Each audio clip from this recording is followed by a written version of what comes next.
Hello everyone, welcome to my YouTube class Bio with Ashmita.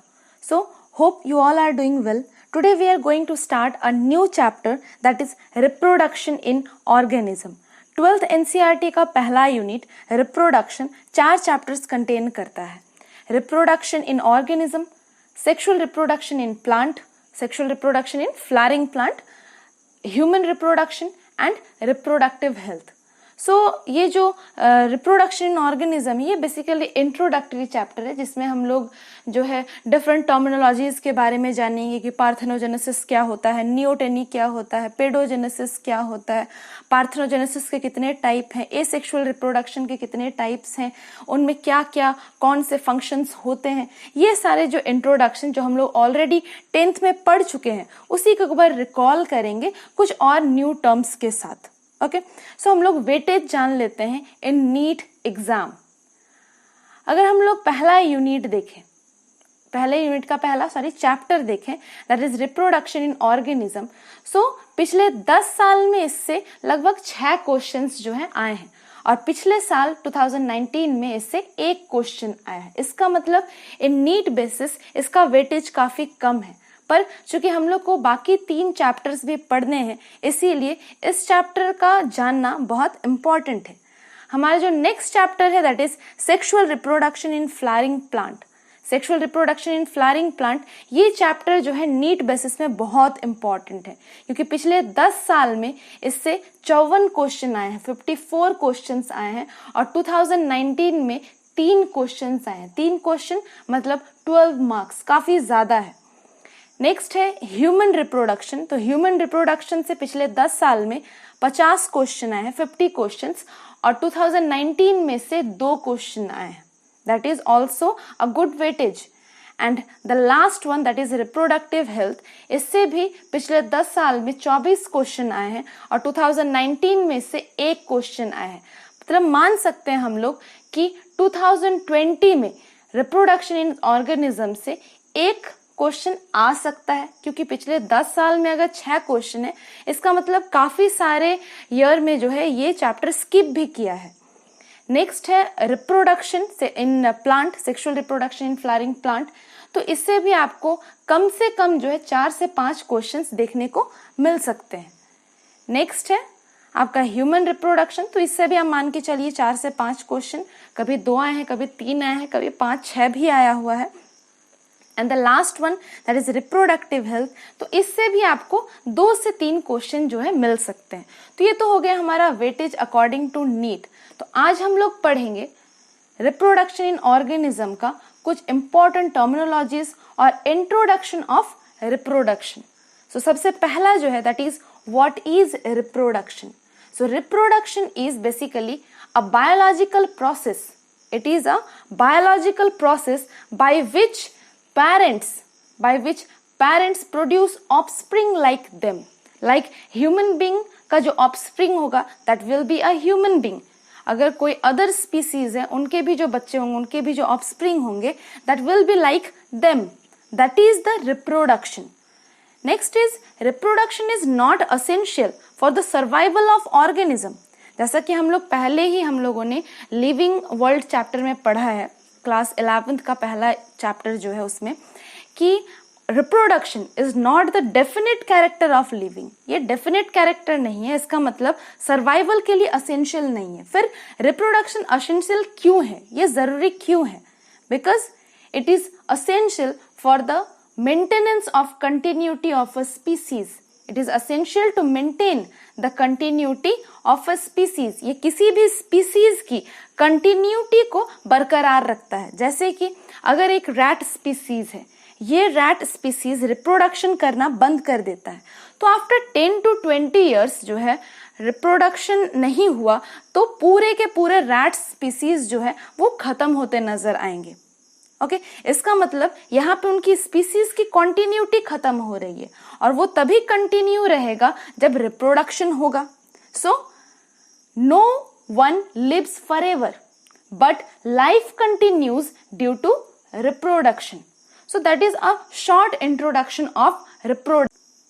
अब कुछ important terminologies देख लेते हैं इस चैप्टर से. सबसे पहला है life span. Okay, lifespan. So what is lifespan? The period from birth to natural death. Birth से नेचुरल डेथ तक का जो पीरियड है इसको हम लोग बोलते हैं life span. And we divide the life span into few stages. क्या क्या स्टेजेस जो है इंक्लूड करता है? सबसे पहला चाइल्डहुड, एडल्टहुड, एजिंग एंड सेनेसेन. ये 4 फेजेस जो है इंक्लूडेड होते हैं इन अ लाइफ स्पैन. सबसे पहला अगर हम लोग देखते हैं दैट इज चाइल्डहुड. तो बिफोर प्यूबर्टी का जो लाइफ टाइम है, जो भी पीरियड है लाइफ का, that is childhood. After puberty the reproductive phase, जिसमें कि कैपेबिलिटी आएगी किसी में भी रिप्रोडक्शन की, that is adulthood. Next one is ageing. Ageing is जिसमें कि फिजिकल एबिलिटी जो है किसी भी ऑर्गेनिज्म की धीरे धीरे कम होती जाएगी, that is ageing. And senescence is the phase before death. These are the stages of lifespan. These are the period which is divided into 4 category. हम लोग लाइफ स्पैन के पीरियड को 4 कैटेगरी में डिवाइड करते हैं. अब एजिंग से और सेनेसेंस, ये जो दोनों टर्म है, इससे बोर्ड में क्वेश्चन आते हैं. What is ageing, what is senescence? तो इसको एक बार हम लोग डेफिनेशन में देख लेते हैं अलग से. Ageing is progressive deterioration in the physical ability of the body. Aging is progressive deterioration. धीरे धीरे जो है physical ability का destroy होना, physical ability का कम होना, that is aging. And the next word that is senescent, it is terminal irreversible part of aging. Ageing का हम लोग बोल सकते हैं ऐसा पार्ट जिसमें कि हम लोग अपने फिजिकल एबिलिटी को दोबारा फॉर्म नहीं कर सकते, दोबारा उसको गेन नहीं कर सकते, जिसके बाद जो नेक्स्ट स्टेप होगा that will be death. So what is death? That is complete cessation of metabolic activity of the body. जब बॉडी की metabolic activity, formative reactions, break down reaction मतलब एटीपी फॉर्मेशन होना, एनर्जी का बनना या फिर किसी मेटर का बनना, हार्मोन्स का बनना, एंजाइम्स का बनना, ये सब जब बंद हो जाए that phase is called death. Okay, so ये तो हो गया लाइफ स्पैन. अब हम लोग देख लेते हैं कुछ ऑर्गेनिजम्स के लाइफ स्पैन जो कि एनसीईआरटी में दिए हुए हैं और आपके एग्जाम के लिए बहुत इंपॉर्टेंट है. सबसे पहला है elephant. So average lifespan is 60 to 90 years. Next one is rose. Average lifespan is 5 to 7 year. Organism is dog. Average lifespan is 20 to 30 years. Organism butterfly. Average lifespan 1 to 2 weeks. Next crow. The lifespan is 15 years approx. Banana tree. It is average 25 years of life span जो है बनाना tree की होती है. Next cow. तो cow का जो life span है, average life span, that is 20 to 25 years. कुछ और स्पीसीज हैं, दैट इज पैरट. पैरट का तो आपका एग्जाम में आ भी चुका है पहले, that is 140 years. Crocodile 60 years. Horse 60 years. This are approx. ये एग्जैक्टली 60 ही होगा ऐसा जरूरी नहीं है, ये एक अप्रॉक्स लाइफ स्पैन है, एवरेज निकाला गया है. Next is fruit fly, that is 30 day. Rice plant 5 month. Tortoise के 100 to 150 years and banyan tree के 200 years. ये कुछ लाइफ स्पैन है कुछ ऑर्गेनिज्म के जिनको आपको रट लेना है, याद कर लेना है, ताकि एग्जाम्स में जो है आपको मैचिंग में पूछ सकता है. कुछ ऑर्गेनिज्म दे दे, उसके लाइफ स्पैन साइड में दे देंगे, पूछेगा कि भाई कौन सा इसमें से जो मैच है वो गलत है, कौन सा सही है. तो इस तरह से आपको क्वेश्चंस जो है नीट में मिल सकते हैं. नेक्स्ट जो हमारा पॉइंट है that is type of reproduction. तो पहले हम लोग ऑर्गेनिज्म को डिवाइड कर लेते हैं according to reproduction. So organisms can be divided into 2 category. One is semelparous and other one is iteroparous organism. Organism को रिप्रोडक्शन के हिसाब से 2 टाइप में डिवाइड कर सकते हैं, semelparous organism and iteroparous. So what is semelparous organism? Semelparous organism क्या है? So organism which reproduce only once during their lifespan ऐसे ऑर्गेनिज्म जो अपने पूरे लाइफ टाइम में सिर्फ एक ही बार रिप्रोड्यूस करेंगे, only once, they are known as semelparous organism. Example के लिए annual plants, grain food, spider, some species of salmon fish. ये जो कुछ एग्जाम्पल्स हैं, this are very important for your exam point of view. Next is these organisms generally die soon after the reproduction, जिसमें से हम लोग spider के बारे में काफी ज्यादा जानते हैं क्योंकि घर में ही स्पाइडर्स मिल जाते हैं हम लोग को। ये क्या होता है, जैसे ही रिप्रोडक्शन कंप्लीट हो जाता है ये अपने बॉडी को जो है बोल सकते हैं कि इनके बच्चे ही, ऑफस्प्रिंग ही मदर बॉडी को जो है या फिर बोल सकते हैं पेरेंट बॉडी को खा जाते हैं। ठीक, इसका मतलब अपने पूरे लाइफ स्पैन में ये एक ही बार रिप्रोडक्शन करता है, इसीलिए ये सेमल्पेरस टाइप का ऑर्गेनिज्म है। ओके, नेक्स्ट टाइप है हमारा iteroparous. So what is iteroparous organism? Just इसका उल्टा। Organism reproduce offspring in successive reproductive cycle. ये हर रिप्रोडक्टिव साइकिल में ऑफस्प्रिंग प्रोड्यूस कर सकता है, मतलब अपने पूरे लाइफ स्पैन में ये कई बार रिप्रोडक्शन कर सकता है। They are iteroparous organism. Next, ये जो है एग्जाम्पल अगर हम लोग देखें इसके तो perennial plant, next human beings, ये सारे जो है एग्जाम्पल हो गए, और भी बहुत सारे होंगे।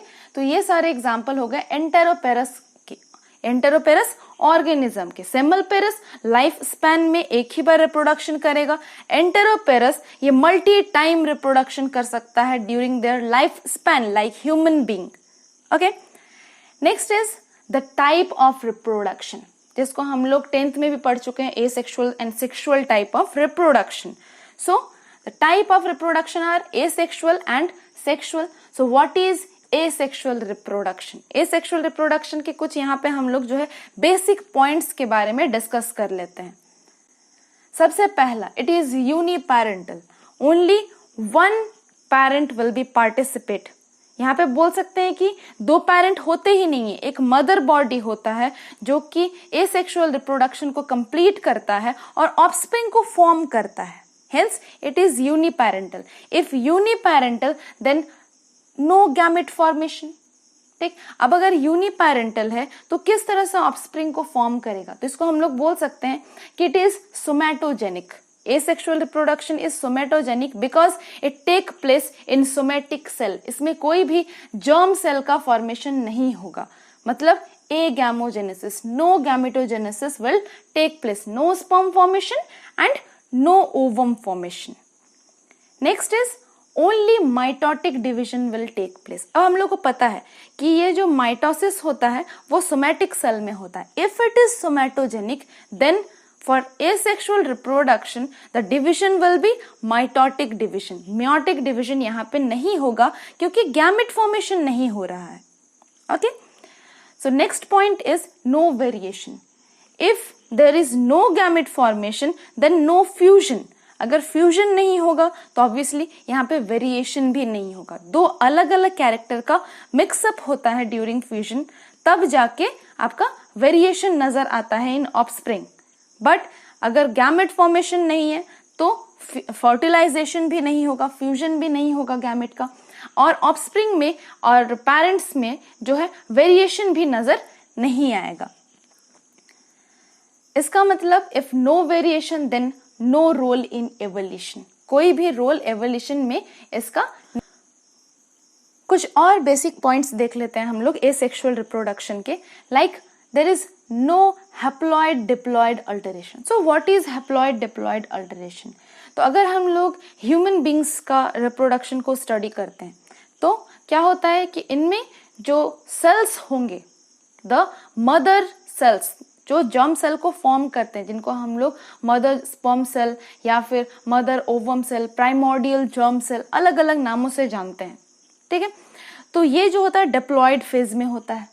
ठीक, और इसके बाद जब गैमेट का फॉर्मेशन होगा तो गैमेट जो होंगे वो हैप्लॉइड होंगे. तो डिप्लॉइड से यहाँ पे हैप्लॉइड बना, और इसके बाद फिर से जब हैप्लॉइड गैमेट फ्यूज करेंगे तो फ्यूजन के बाद क्या बन जाएगा यहाँ पे? एक diploid zygote. This is known as haploid diploid alteration. जब यहाँ पे गैमेट फॉर्मेशन नहीं हो रहा है, then no haploid diploid alteration will take place. अब चूंकि इतना लंबा प्रोसेस गैमेट फॉर्मेशन का, फर्टिलाइजेशन के, ये सब का नहीं है, hence the process will be very rapid. It is a fast process with lots of number of offspring. Fast process है, लेकिन ऑफस्प्रिंग का जो काउंट होगा वो काफी ज्यादा होगा। Next one is large number of morphological and genetically identical offspring are produced. जैसे कि मैंने बताया कि काफी ज्यादा ऑफस्प्रिंग प्रोड्यूस होंगे, लार्ज नंबर में प्रोड्यूस होंगे। उनमें और एक फीचर क्या होगा, they all are morphologically and genetically similar. They are morphologically and genetically similar, exactly एक दूसरे के आइडेंटिकल होंगे, अपने पेरेंट के आइडेंटिकल होंगे। So this is known as clone. इसी को हम लोग बोलेंगे क्लोनिंग। ओके, इसको क्या बोलेंगे, क्लोन। और each member of clone is known as ramet. एक क्लोन के, या फिर बोल सकते हैं कि अगर आपके एक बैक्टीरिया ने अगर एसेक्सुअल रिप्रोडक्शन के बाद जो है 50 बैक्टीरिया बनाए, तो ये सारे जो है एक दूसरे से मॉर्फोलॉजिकली एंड जेनेटिकली सिमिलर होंगे। They are clones. ओके, और इसमें से एक एक clone bacteria, that is known as ramet. Each member of clone is known as ramet. So हमारा नेक्स्ट पॉइंट है sexual reproduction. So what is sexual reproduction? तो इसके कुछ फैक्ट्स जान लेते हैं, कुछ पॉइंट्स नए। दैट इज बाइपेरेंटल, जो कि ऑलरेडी आपने 10th क्लास में पढ़ा हुआ है। Fusion of male and female gametes will take place. इसका मतलब there is gametogenesis in sexual reproduction. The gametogenesis means the formation of gamete, formation of sperm and formation of ovum. Okay, after formation these gametes fuse and form zygote. So ये एक लंबा process है, that is a slow process, और ये slow process है तो offspring का count भी जो है वो कम होता है। ठीक है, slow process with low offspring count. The products are, जो भी फर्टिलाइजेशन के बाद प्रोडक्ट बनेगा, डेवलपमेंट के बाद जो प्रोडक्ट बनेगा, that is known as offspring.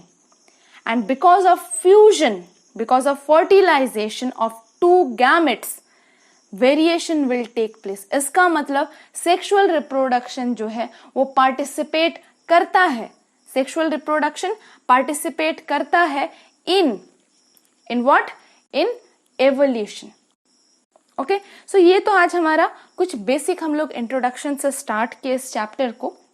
उम्मीद कर रहे हैं आपका जो 10th क्लास है वो रिकॉल हो गया होगा, क्योंकि आगे हम लोग कुछ और न्यू टर्म्स पढ़ेंगे इस चैप्टर के, जैसे जैसे न्यू वीडियोस आते जाएंगे। सो आप लोग क्लासेस में बने रहिए। If any doubt you can comment or mail me on biowithashmita007@gmail.com. If the videos are helpful, do like, share, subscribe and press the bell icon to get notifications, to get proper notifications of your classes. Thank you.